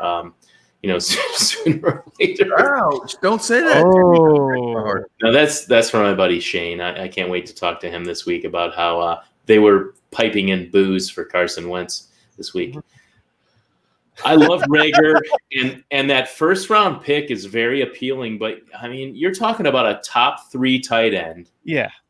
In this league, you're moving him to get Rager in a first. I really think that. Honestly, it's easier to get wide receivers. Number one, I don't know. I consider this to be more even than you probably think. You think getting Rager in a first probably was a really good deal. I think that this is kind of an even sort of trade because I want a guy like Mark Andrews, Travis Kelce, George Kittle on my roster that I can plug in every week more than I want Rager and whoever the hell I drafted with the 2020. Right. First. Yeah. I mean, I'm leaning towards just holding on to Andrews. Now, I would. What's funny is the top 2 scores on my team, and my team, well, this is the team I had Barkley on. This is the only other Barkley share I have. So I got to, and oh God, this is a terrible. I mean, I have some decent wide receivers, but my only running back. You have a wide receiver. I think that this trade you could probably analyze without knowing you start 10 without knowing the rosters so much. But who do you have? I just moved. Well, I had Sutton on here that I have to move to IR. But that sucks, man. They shouldn't have played that. He's got an AC joint injury, but he can play this week. So let's just run him into the ground. I mean, they should have sat him. That was so stupid. Anyway. Yeah, it was dumb.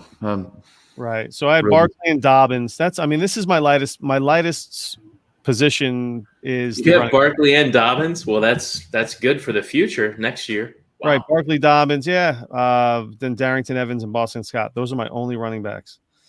Oof. Sounds like a madman team where you're running out Chris Carson and Ezekiel Elliott and nothing else, and you only have 2 backups in HQ1. Yeah.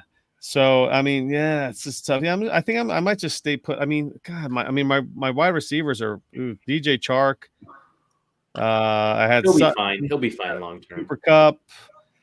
Good. Then you got James Washington, Brian Evans, Brian Edwards. Brian Edwards, right? Dude, that guy's going to be the wide receiver 1 for the Raiders. That's not a bad. Who else? He looks great. No, so my wide receiving core is Kendrick Bourne, Miles Boykin, DJ Chark, Chase Claypool, Corey Davis, Brian Edwards, John Hightower, Cooper Kupp, Perryman, James Washington, Cortland Sutton. I'll be honest with you, man. Go ahead, Justin, and then you go first this time. Because I was going to break it down. Kupp, Sutton, Chark, and Edwards. That's basically your top 4 right there. And then it's kind of a bunch of names. Right. But I'll be honest with you. That is fine. I would rather keep you don't need Jalen Reagor. You need Mark Edwards with the makeup that you have, honestly. Right. And it makes your team stronger when you strut out your starting lineup. Do you need a 5th wide receiver to be a wide receiver 2 or 3, or do you need a tight end 1? That might be the overall tight end 1 this year. You don't know. Yeah, exactly. Be the overall leader at tight end. Well, right now, Dalton Schultz is outscoring Mark Andrews. Yeah. After 1 game. Larry, you and I are going to duke it out over Dalton Schultz when we get off the air. I swear. I own that guy in so many places. Like, I already had him on my taxi squad, and then I picked him up well before he went off.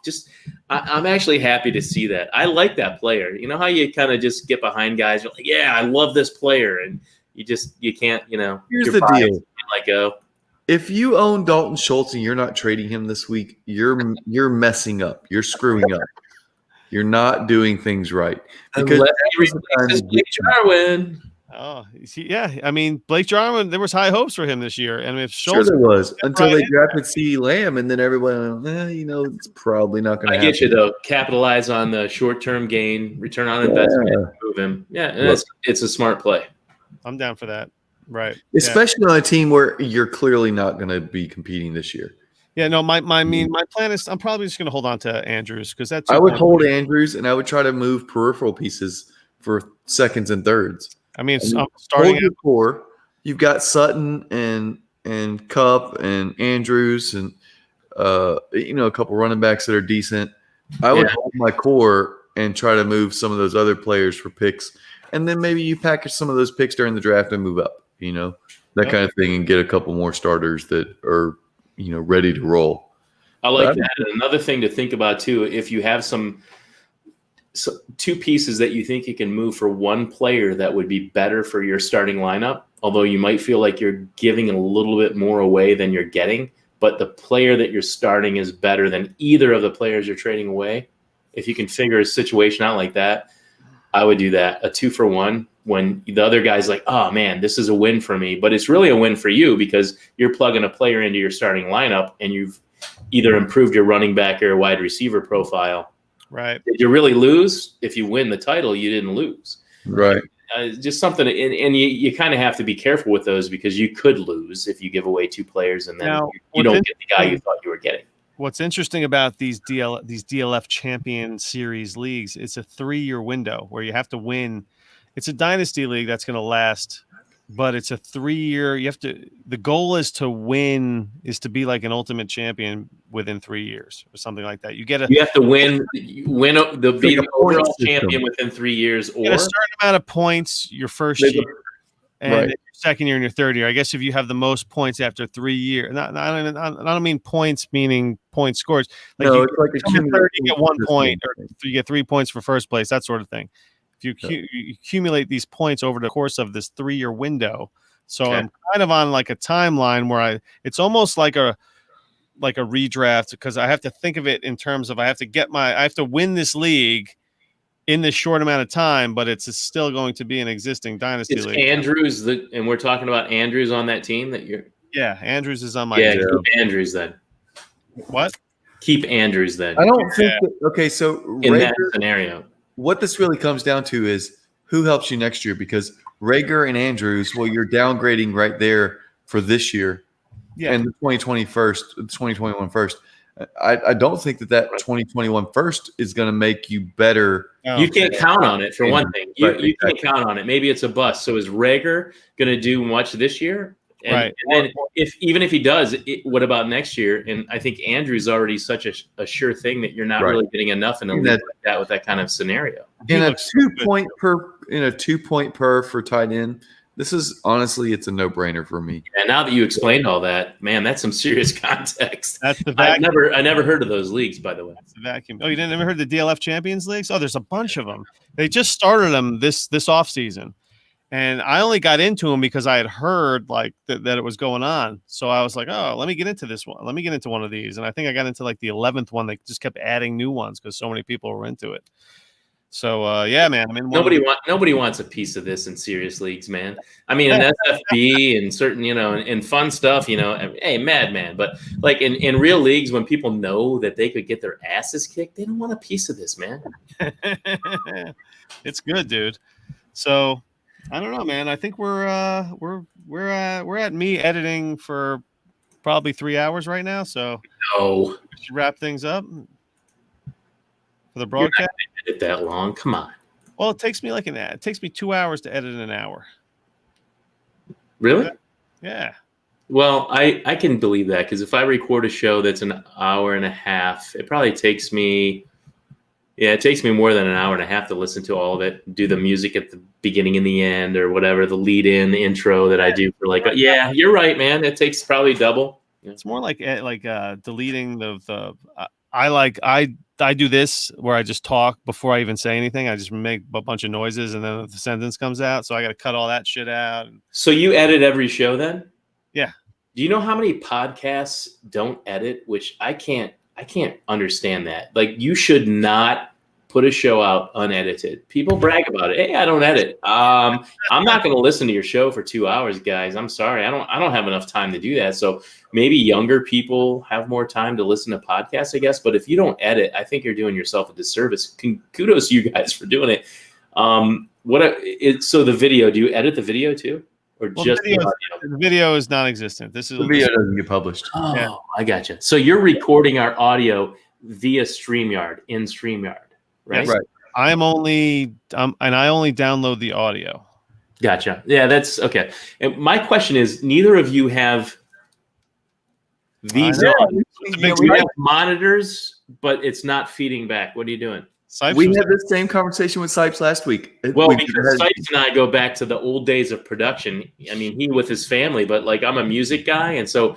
I know all about the mix minus and I have all these different things that I can do. But when I get on a show with you guys, I'm just plugging in a Blue Yeti into the thing and my headphones into the thing because I don't have to do anything. If I'm recording, it's totally different. I have a professional, a good microphone, my line in. I got an external recording device. I'm backing it up on recording on StreamYard in case something goes wrong with the recorder. Like it's totally different. But how are you guys not getting feedback from your monitors into your microphone? What are you doing? I don't know because my mic is sitting literally right in front of my laptop. Yeah. So, no, man. And your sound's coming from your laptop, right? Or some external speakers? I don't hear any feedback. Right. No, it's just technology, dude. I have a laptop. Okay.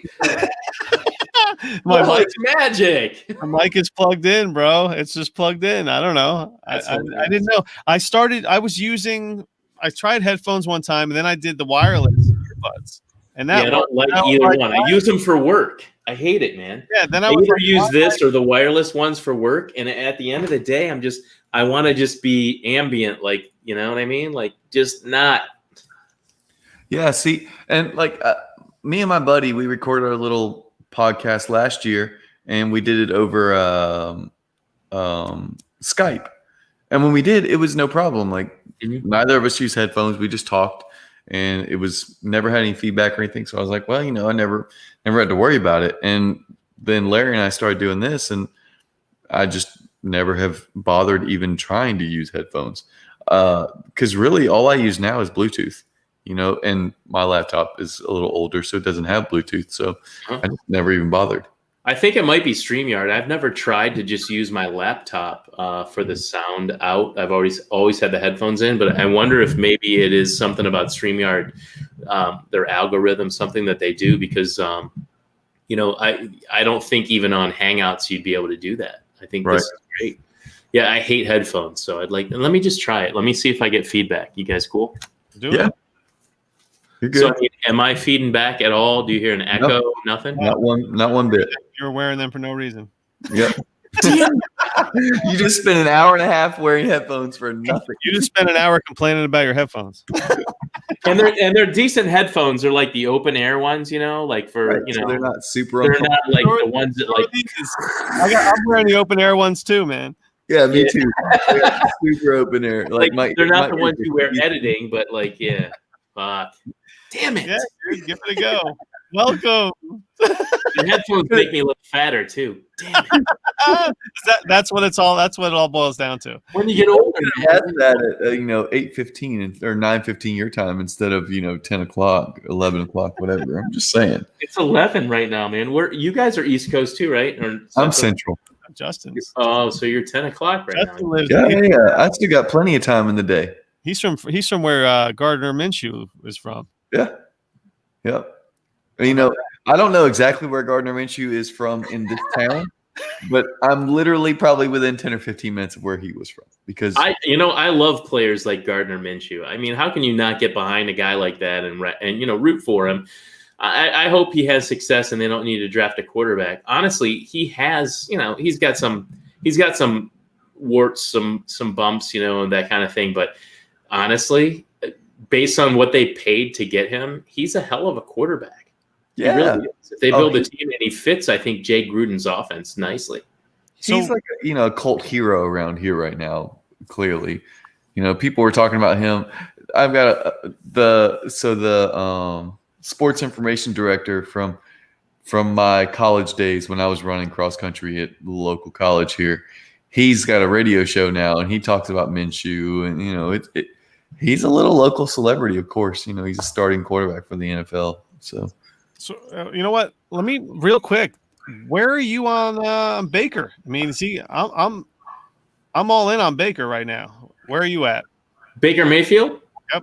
What other Bakers? Fine. I don't know if he's ever going to be like the number one overall quarterback or a top 3 quarterback, but I'm all in on him. All the things that he came into the league with, being an athletic quarterback, first of all, accurate passer. He really has been, coming out of college. I know he's a walk-on, and a lot of people were like, oh my God, this was a walk-on college quarterback. How can we really, he's not an elite profile like Justin Herbert. How can he ever be a starting quarterback? There was Burrow, right? He came out of nowhere. Yeah, Burrow did. Yeah, that 1 year at LSU, or he would have been another Tom Brady 6th-round draft pick, probably. Yeah. In Ohio, we loved him. He wasn't a highly heralded recruit, but at Ohio State, it wasn't just like, oh, we love Ohio State players, and no matter who they are, we're going to love him. Dude, he actually kicked a linebacker's ass in a tire drill. Big circle, tire in the middle. He went up against a linebacker to try to whoever gets the tire out of the circle. And it just went back and forth. And he took the tire away from this linebacker and got out of the circle, and the damn team went nuts. He was that guy already back in his freshman, sophomore year of college. I mean, he had the moxie, he had the personality, he had everything that you wanted in a player on your team. And he did really well, Burrow, at Ohio State in spring games. Came in and relieved, I think it was Haskins a little bit. Yep. Then he broke his thumb. He broke something on his hand, and then he was kind of out of the mix, and then he never got back in the mix. It was a shame.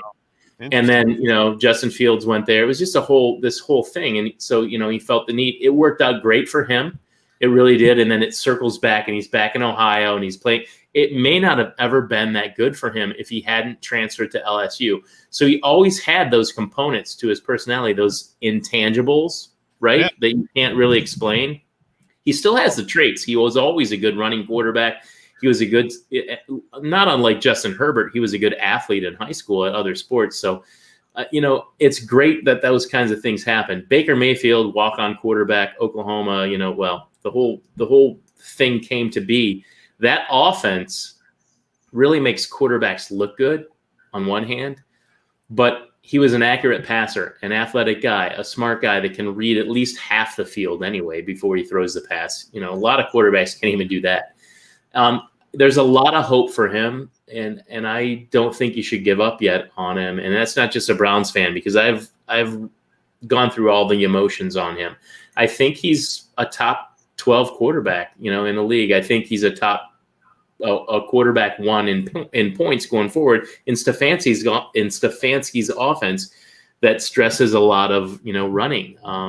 I still think he's up there. Last year was his sophomore slump combined with shitty coaching. He got the benefit of all that in 1 year, so now he can start fresh. And I think Stefanski's a really smart coach.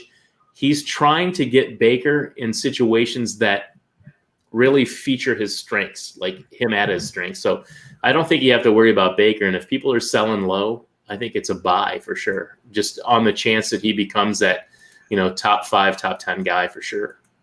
He had that. He had that Tiger on that Monday night game. Like, I could tell. Like, he was sitting there like, I'm not letting Joe Burrow show me up. I was looking at Baker, and he was like, I'm not fucking around tonight. He was really in the zone. I mean, with everything. I mean, some of those passes. I mean, really, that was what we saw in his rookie year. He looked great, and he's still the same guy from the end of his rookie year to now. Just now they have a smart coach who's putting him in better positions. They have 2 great running backs, a bunch of tight ends. By the way, Harrison Bryant, that's a guy you guys need to go out and get. First of all, great collegiate tight end, but the situation is perfect for him to become a steady Eddie in an offense. So get him. Nice. Yeah, especially with Njoku not panning out and now hurt, etc. So. Fuck. Yeah, he's a great athlete, but he's just not cut out for that position, I guess. Something. Nice. All right, good. I'm glad we got that Browns up. Little Browns. Thanks for making me do that. I have a love-hate relationship with the Browns. Like, I have a team name where I say that I'm a former Browns fan, but still a critic. Because dealing with their shit for so long, it's awful. It's awful to try to put up with that. You're talking to a Jets fan, so I know the deal. I forgot about that. Screw both of y'all. Justin, you're a what fan, Justin? I'm a Falcons fan, and I had to deal with what happened this weekend. He's had a rough go of it too. Look, I would rather them just much not better team than we do. Yeah, but I would rather not be teased with even a smidgen of hope, because the shit that I've had to go through with 28-3 or whatever. Come on, man. That damn Super Bowl. When did you know they were going to blow it? You had to have known early, being a Falcons fan. When did you know this doesn't feel good? Oh, it was pretty late because they kept scoring, and then that fucking onside kick. What the hell? They should not have lost to the Patriots in that Super Bowl, and the Patriots shouldn't even gotten there the 1 year after that as well. So much good luck. So, do you guys want to see Tom Brady succeed in Tampa? Or do you want to see Bill Belichick succeed with Cam Newton? Because honestly, I made a joke a while back that Bill Belichick, they showed a picture of him talking to Tom Brady and like the sincere, conversation. And I made a joke that Belichick was saying, hey, we got Cam Newton. We just upgraded the position. And people were like, yeah, that's funny. I don't know that that's untrue. I mean, I think they did. They both flop.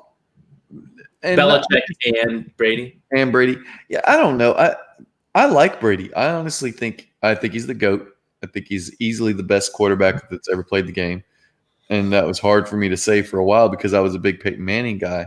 But at the same time, Peyton Manning. I'm in my laughing. He was really good, but I fucking hate Peyton Manning. He's just that guy that I want to hit in the face with a fucking Papa John's pizza. I thought that was his brother Eli. Like, my gosh, Eli's the one I want to hit in the face. Same thing. We know how you feel about Eli. You're I didn't know you felt that way, but that's great. I'm a giant hater, so right, exactly. You're a Jets fan, so of course you want to smack Eli around. Well, yeah, but I didn't. What I really wanted to be was right, and what I mean by that is right. Yeah, Tom Brady is washed. That he's old as F, and it doesn't play like it, doesn't look like it. I mean, right, exactly. Wow. And the same thing is happening with Breeze. And last year, I kind of called it a little bit. He doesn't throw deep. He throws the ball more than 20 yards like once or twice a game. I think he's got one pass that he's attempted more than 20 yards in 2 games right now. Yeah, I mean, who do you think's going to stay in the league longer? Brady, right? Over Breeze? Because those guys are competing for the records right now. I think they're both going after this year. Brady went to Tampa to make sure that he got all the records, and Breeze didn't. And I think Breeze is done this year. I think Brady plays this year and next, but we'll see. We'll see. I think they both retire this year. Do you really? Yeah, I do. I don't think that either of them looks very good. I mean, they're both. Brady looks a little, but he's on a new team. It's kind of like you give him the benefit of the doubt. Brand new culture, brand new everything, But the weapons that he has, I mean, wow. Well, you say that. Hell, Evans is banged up and Godwin just missed a game. Like, shit. Can they get on the field and be healthy together? That's what we need to see. I turned down a Rojo for a 2021 second right before kickoff. Did you? Yep. Good. You were going to get Rojo, or are you going to send Rojo? No, I would have gotten the second. Oh, sorry. I was so busy. I didn't have a chance to. Whoopsie. I honestly think I probably would have taken the second. Yes. Yeah. I would have as well. It's easy to say now. I didn't. Yeah. I kept Rojo. Listen, I drafted Rojo in the first round, and I've gotten rid of all of my Rojo shares except for this. You did get rid of all your Rojo shares. I did. So I have him in two. I only have him in two places. And this was my first dynasty league, and I have Rojo, and I probably should have got rid of him, but I didn't. And I'm kind of kicking myself. But you know what? With all of these bullshit fucking injuries that are happening, who knows, man? I might need the depth. I might need Rojo down the line. Right. Yeah. No, you're not wrong for keeping him. That's a good take. Funny how things shake out. Rojo. Yeah. Fournette. I'm a big time contender in this league, and I'm holding Rojo just in case. I don't think I'll need him, but you never know. So, all right. Good stuff, man. You didn't say anything about the hot sauce behind me. Look at my collection, baby. Oh, my goodness. Okay, let's talk about the hot sauce behind the madman. What's going on? Is that just a virtual green screen? Or you got a green screen going on? That is my wall of freaking hot sauce. I'm going to pour some in my mouth when I'm done with this. No, yeah, that's a green screen. Just for you guys, I got a wall of hot sauce. That's fantastic. Because normally you have like the Ohio State stadium behind you, right? Or a bar. Or a bar with beer. That's what I originally thought it was, because I'm not. I try not to wear these glasses, but now I see that they're hot sauce. Those are all legit, like Mexican hot sauces. Nice shit that we can't buy at the supermarket. Right? Yes, yeah, dude. Wait, is this like you took a picture of your hot sauces? Like that's legit. No, someone else's hot sauces, but then I put it up there as my green screen. Yeah. I think it's like you need to take a screenshot. The color matches. It like blends in with your background and your hot sauce logo. I mean, yeah, you guys, come on. Pretty hot. It is fancy. Yeah, I dig it, man. I dig it. I like the freaking the big head things you got behind you there. The Jets players. Well, he'll be pulling down that one in like 20. Dude, I'm just like, damn, Mike, you fucking kidding me? I'm gonna fucking tear down this fat head and put up a Trevor Lawrence fucking Jets fat head next year. Is that Darnold? Yeah, dude, I'm sorry. Darnold has gotten a raw deal. I feel sorry for that guy. I mean, that offense is just God. I wanted Darnold, not Mayfield, on the Browns. By the way, he was like the 6th rated passer this week, or the 9th rated, or he was a top 10 passer this week. I think he's a good player. And you know what? His rookie deal is totally screwed. So when the Jets win 2 games this year, not because of him, right? They're going to have to take Lawrence or whatever, because they'll reset the rookie money deal. The rookie money, yeah, you almost have to do it. Sure, you're going to pay Sam Darnold $30 million when you have Trevor Lawrence sitting there. That I don't know. Although I will say, I'd rather have Justin Fields. Oh wow, hot take. There's no Ohio State over here. Yeah, you think so? We didn't know we were going to get Justin Fields, by the way. I still think he's better than Trevor Lawrence. I do. I'm not alone in that. I'm a UGA fan, and I like Fields, but he's not better than Lawrence. I think he's better. Well, aren't they two different quarterbacks? Don't they do two different? Well, actually, they're not that much different. Lawrence is a really good runner. Right. Yeah, and Fields is a really good passer. Lawrence is a freak athlete. I mean, he's one of those guys that's going to run. If he was to run the 40, he'd run probably 4.55. Yeah. He's quick. So I think Fields he is a more wants natural Fields runner. slightly more than Lawrence, but either way, you're going to get one of the best quarterbacks in the class. That's sad for Darnold. Honestly, where does he go next? What does he do? I think he's a good quarterback. I think he got screwed, like royally screwed. The Jets, they're terrible. So that's why Adam Gase. Yep. Yeah. Darnold was my QB1 in that draft. Yeah, I really did want the Browns to take him. I didn't want Mayfield. That was like my second pick. I think that's how I wrote it that year that I wanted. And I was like, but I bet the Browns will do something crazy and maybe take Mayfield instead and mix it all up. But Rosen, God, glad nobody took him. They did, but him? I liked him. No, I did not. But and not as much as those guys. I had three players ranked ahead of him. But I cannot believe that he has done nothing and nobody wants him. It's awful. Yeah, he must be a real douche. Something's off. Maybe he doesn't work hard. He doesn't want to work hard like elite athletes that don't, I don't want to work at it. Maybe that's him. Something's off, but he seemed like a decent passer in his time. Yeah. All right, let me wrap this up. So the Dynasty Madman. He's the co-host of the Dynasty Trades HQ pod. And this is my fancy radio voice. So what else do you do, man? You like edit some stuff too, right? Or what other? No, man. I scaled everything back. So right now it's my working with my boys Mike Sipes and Shane Manila at the Dynasty Trades HQ podcast. That's my baby. That's what we do. That's the number one thing. I have a couple of pet projects on the side. The Off the Rails podcast with a multitude of people. And Larry, you'll be on there soon. Really just a fun podcast, shaking the trees and really, challenging the sort of status quo out there. A fun podcast. And then another thing in the works too, more like a let's get drunk and pretend we have a football problem kind of podcast, which we definitely have a football problem. So just fun stuff, but I haven't had a lot of time to do that. So that's it, man. I focus on the HQ. And the patrons of the HQ, we have some really awesome things planned, some things to release the details of on the HQ show soon. But we're going to be doing some interaction, some interactive stuff, some live shows like that, and we're going to have some swag that's only available to the patrons. Ooh, yeah. And I was going to mention, you go to that Store Envy. Are we still on Store Envy?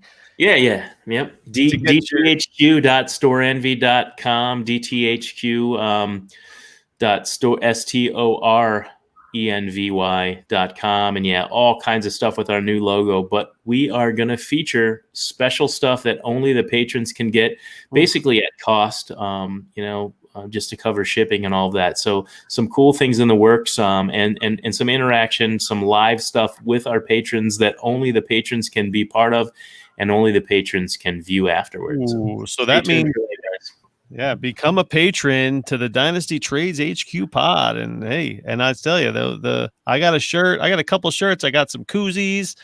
It's some good stuff, man. So, and you also have a belt. Oh yeah, don't forget about that belt. It's right over my hold on, right over my shoulder there.